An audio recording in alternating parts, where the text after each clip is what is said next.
আজ 31শে জুলাই। এই দিনে ভারতবাসী এক মূল্যবান রত্নকে হারিয়ে দিয়েছিল। তার নাম জানেন? তার নাম হলো মোহাম্মদ রফি সাহাব, যার পেশায় ছিল গান গাওয়া।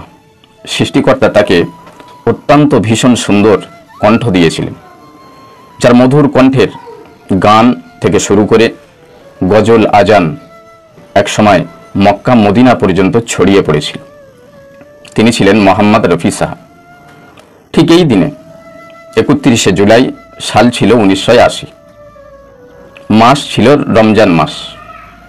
রফি সাহাব রোজা রেখেছিলেন। হঠাৎ করে হৃদ স্পন্দন হতে শুরু করে। দ্রুত হসপিটালের ব্যবস্থা করা হয়। হসপিটালে নিয়ে যাওয়া হলে ডাক্তাররা যখন তাকে পানি খাওয়ার ব্যবস্থা করেন, সেই সময় রফি সাহাব বলেছিলেন, আমি পানি খাবো না, যেহেতু আমি রোজা রেখেছি, আমি রোজা অবস্থাতে রয়েছি। ওই রোজা অবস্থাতেই মোহাম্মদ রফি সাহাব 2-1 দিন পরে ওই হসপিটালে ইহকাল ত্যাগ করেন, পরজগতে পাড়ি দেন। তিনি গান গাইতেন।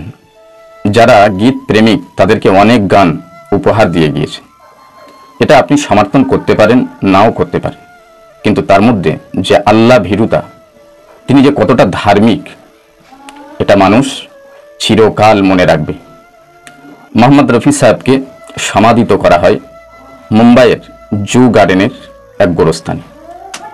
বহু মানুষ এখন তার কবর জিয়ারত করতে যান। সুস্থ থাকবেন, ভালো।